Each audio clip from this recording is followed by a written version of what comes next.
ariko se ya mpano tugarutse gatoya ufite impano irenze imwe. Oya ibyo wibijyamo. Icy'ingenzi ni uko nawe iyo mpano ugifite. Iyo mpano nawe urayifite, nta muntu utagira iyo mpano keretse umuntu nyine urwaye. Ngiye Pazo duhura twahuye mu bihe nari mfite indirimbo ziri hiti ariko abantu batanzi. Nari mfite ikibazo cyo kuba nta telefone nari mfite. Yego. Nari mfite yari yarapfuye ariko mbona afite 13 Pro Max adafite ikintu akoresha. Ndamubwira ati rero ngwino twibanire nge 10% ku mafaranga yinjiye. Uyimuha 10% ku mafaranga yinjiye. Yego. Ndangije nyine turakora akajya afata challenge noneho nyine tubana byeruye. Yego. Ubana nawe mu nzu. Yego. Waramufashe no kuvuga ngo umumuvinga ini kubera iPhone 13. Urumva yabaga namusanze kwa Didimani. Yabaga kwa Didimani. Ariko Didimani bafata ibiganiro byo kuri YouTube bakoresheje telefone. Ariko nkabona ntago nyine nkabona neza iPhone 13 ye yatumaga abona aho kuba. Oya wijyaho wijyaho gucyo reka mvuga ukuntu byari bimeze. Yego. Noneho ndamubwira ati ngewe nzajya nkumenyera megabyte. Yego. Nkumenyere buri we nta kintu na kimwe uzajya ugura. Yego. Nibyo kurya nta kintu wowe ntacyo ninjya no gushopinga imyenda nzagushopingira nawe. Guhereze ni 10% ku byinjiye. Ubwo niba twinjije miliyoni ndaguhereza 100 uya saving. Noneho ngewe nsigare nkurikirana iby'inzu, umuriro, amazi, ibyo kurya, umukozi. Turakorana gutyo turakorana noneho kugira tugeze muri arena rero byahise biba ngombwa yuko twimuka ahantu twabaga Nyamirambo twigira ahandi hantu mu nzu nini. Yego. Tugeze mu nzu nini rero nahise muhereza room yiwe. Mbere twararanaga aho mwabaga Nyamirambo. Mbere twabaga mu nzu ifite salon n'icyumba kimwe. Mwabanaga bararaga ku buriri bumwe. Ariko nyine rimwe na rimwe nahare Yesu abandi yari afite ghetto mu nawe yabagamo Inyamirambo mu nawe kubera ko atwara amakamyo. Rimwe na rimwe yajyaga yakirarirayo kubera ko mu nawe ntabwo akundaga kuba ahari.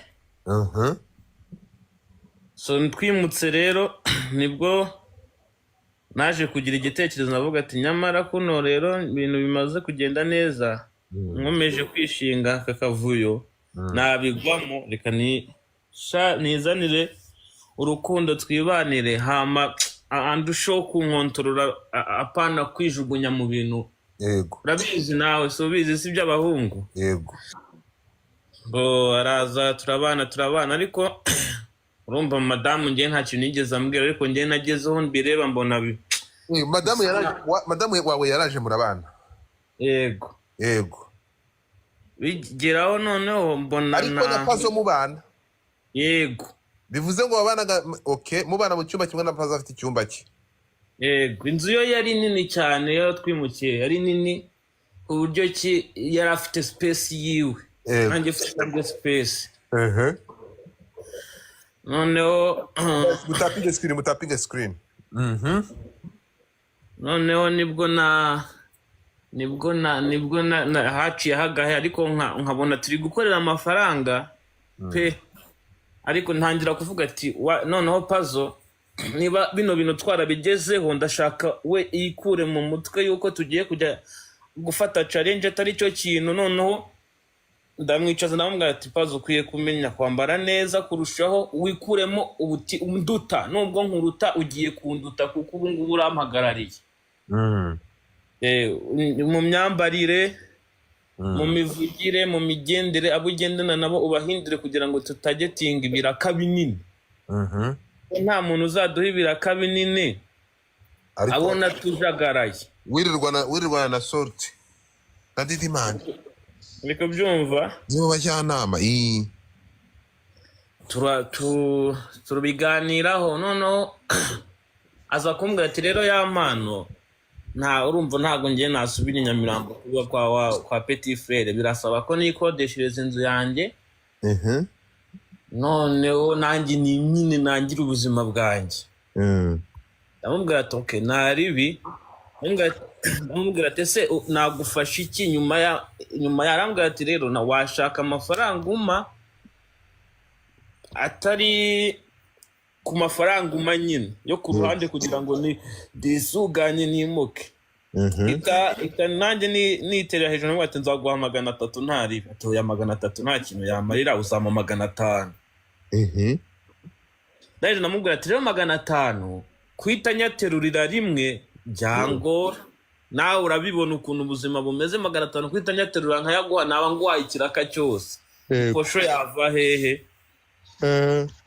ndavuga ati byibura nzaguha desa mawe 300 nzaguha 300 ande desa nyaguye mu kindi kiraka. Yego arambwira ati ntaribi tuza kujyana ku Gisenyi. tujyanye ku Gisenyi ariko umuproducer wankorera indirimbo aza kumpamagara arambwira ati wowe ya mpano ntabwo ujyuma amafaranga wateye imbere none ntabwo wigeze uhindura umushahara kumpa ugomba kunyongeza amafaranga. producer wawe? Yego. ariko ibyo bibaye nyuma yaho ubwiriye Pazo ngo aguha umwanya n'umuryango wawe nawe agiye gushaka haba? Oya ibyo yari introduction none nahereye hasi byimbitse. Yego. Ibyo nabyo ndabigeraho nanone. noneho amaze producer amaze kujya ambwira gutyo ariko nkajya numva umuntu wamugiye mu matwi ni Pazo.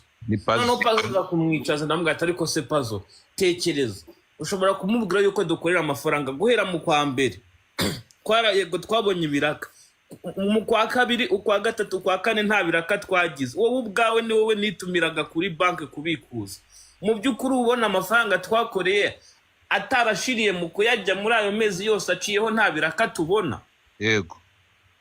noneho ikimbabaza nawe akishyira mu mwanya w'abantu bumva yuko mfite amafaranga kandi tubana kandi nta naho muhisha. nkavuga se uyu musazi ubu ntabwo ubona yuko koko amafaranga tuyakoresha ko ntaho muhisha ko umutuma kuri banki uko ubuzi balance isigaye umva uburyo twabanaga n'umubare w'ibanga wa telefone yarawuzi.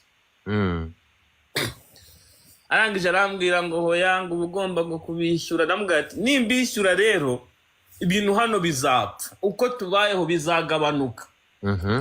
nibwo rero igitekerezo cyaze ndamubwira ati okay niba ubona ko mfite amafaranga nanjye kugira ngo wumve ko mfite amafaranga ngiye kukwereka ibintu tugiye gukora. tugiye kukuza akazi kacu ujye kwiyishyurira inzu nanjye nisigarane. noneho niba koko ubona ko kakazi kavamo amafaranga menshi ubwo kazavamo amafaranga gutunga kavemo n'amafaranga kwishyurira inzu ndanakongerera amafaranga naguhaga. niba naguhaga 10% ndaguhereza 20%.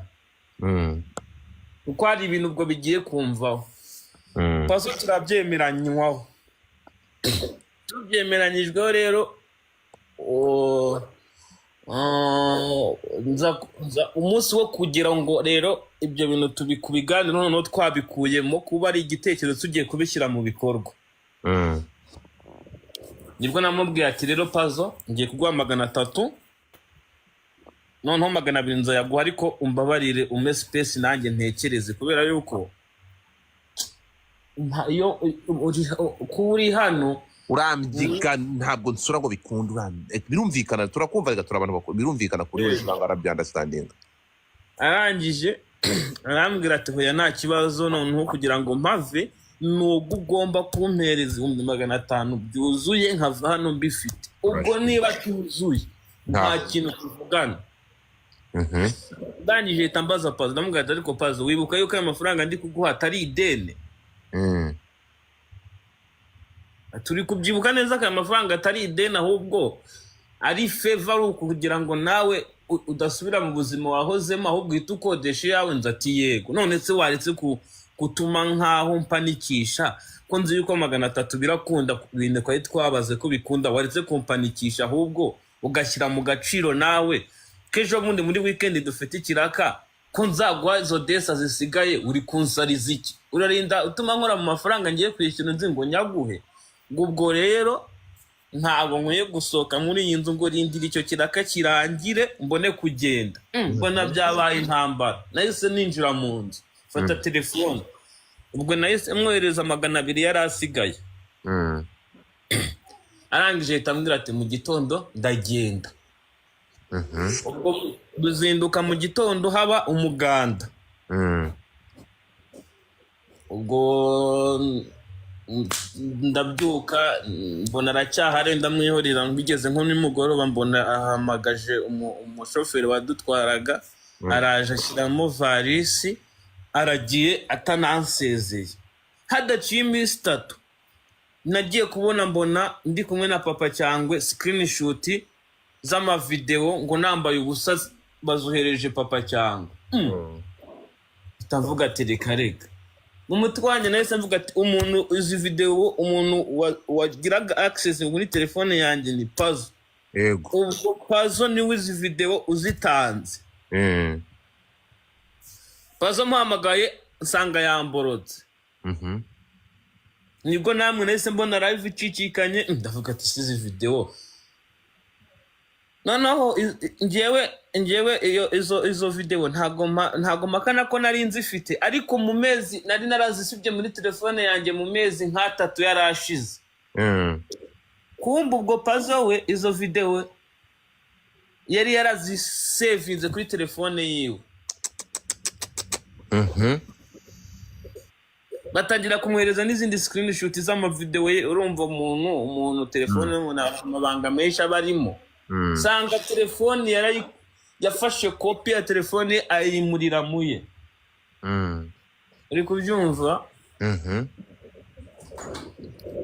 nuko rero byagenze birangira bibaye gutyo nyine rero ikintu kiriho ugomba kumenya niki ibyo azuranga ari umuntu mwabanaga buriya telefone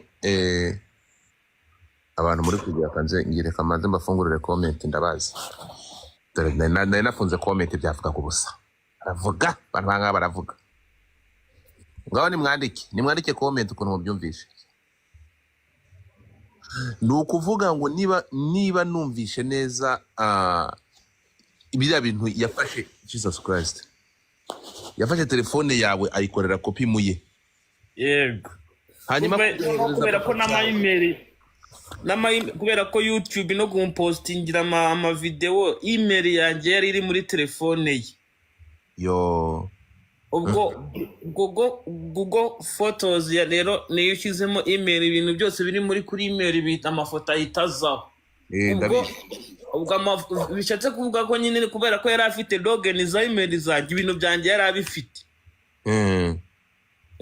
nuko byagenze pole sana ugomba kumenya ntabwo as long video yagize access kuri telefone yawe kuko gufata video na bira bintu twabonye ngiye bya ibora narabibonye ndapfusha bora ibintu ntashobora kugira hari ntashobora gushyira hanze hari n'ibintu ntashobora kugira abantu wigeze ubona bivugaho nabinyuraga hejuru nuko ndapfusha nyuma yaho waje kuganira nawe cyangwa byarangiye uko byarangiye gutyo ngewe rumva nabuze ikindi kintu mvuga nahise mbese uyu muntu ubundi avuga iki nawe ubundi ko ntabwo wagiye kwishinganisha kuri RIB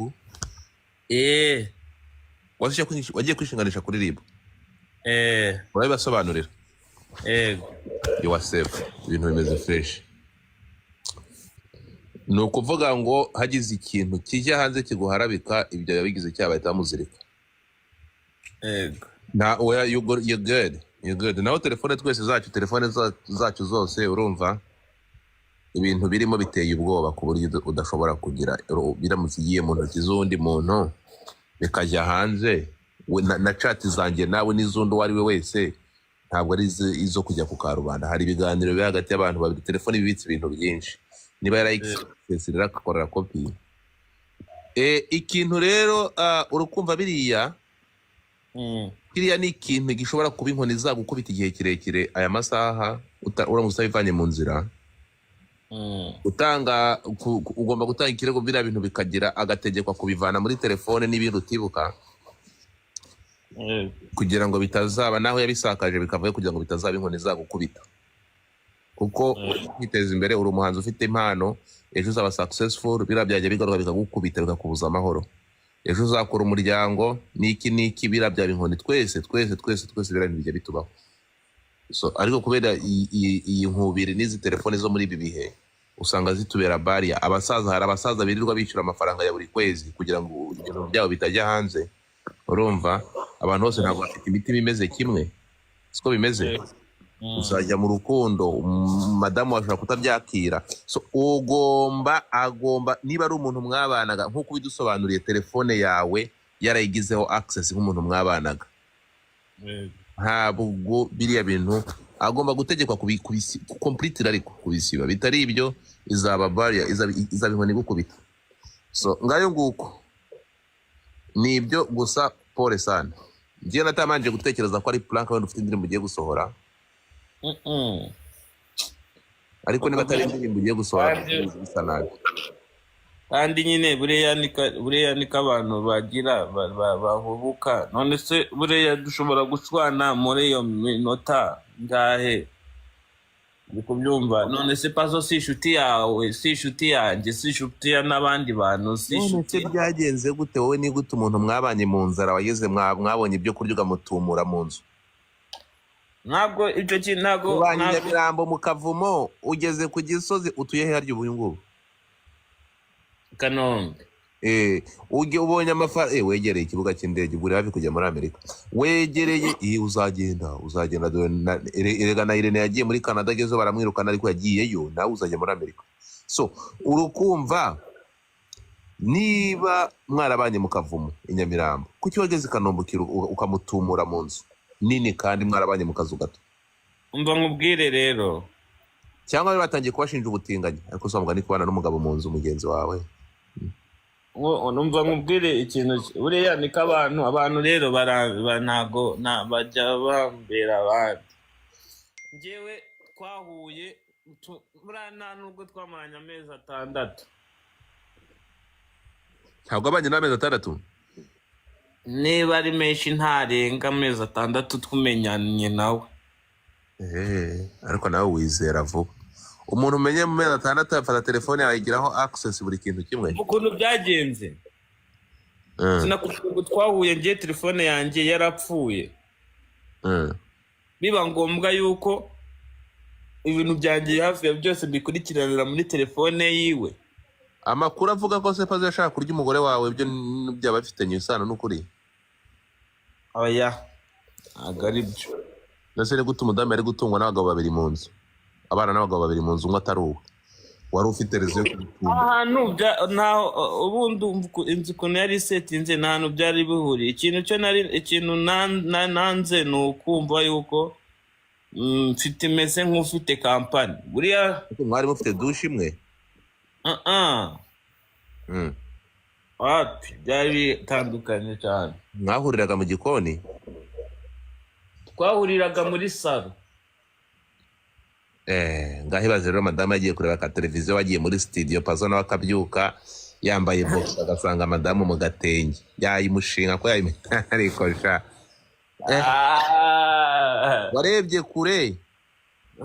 Ariko maybe we expectingaga ko mubana igihe kirekire, akamanza akagukamuramo igihe yagutayemo, niko bitekereza. Gusa ubwo bisohotsemo amahoro ngaho ni fresh. Buriya niko nyine sinzi ukuntu abantu batekereza, ariko icyo navuga cyo nuko ni isomo ry'ubuzima. Trust nobody. Ntabwo ugomba kugira wigira access ibintu byawe by'ibanga. Abantu ni babi, umuntu yakurimba yakukunkumura. Numva sinzi ukuntu nabikubwira. Wumva njyewe nitereye mba numva hari ibintu runaka njyewe ntajyamo. Njyewe nta nubwo se najya gutunga telefone no video y'umuntu nk'uyo ngiyo uko ibintu nyine by'ubugogi. oya biriya twese twese dufite amavideo mu matelefone yacu, twese dufite amavideo. Hari igihe njya no kureba kurumva, ngiye kurumva kuko ngiye ndi ikiremba, hari igihe njya mbyuka mu gitondo ngafata akavideo ndebe niba kahagurutse ariko byaranze. So urukumva rero buri wese agira ibintu muri telefone ye, gusa nta ibyo ngibyo nagenda biriya azura ngo agiye kuri RIB kwishinganisha, niyagira ikijya hanze azamukurikiza afata ku mavuta. Neben kandi ikindi buriya none se ubu ngubu nyine nibyo nibaza nayo ndimo nibaza. Hari njyewe ukuntu ngiye bana n'umuntu ngiye musetinga gifamiliye, apana kuvuga ngo ni kiboho.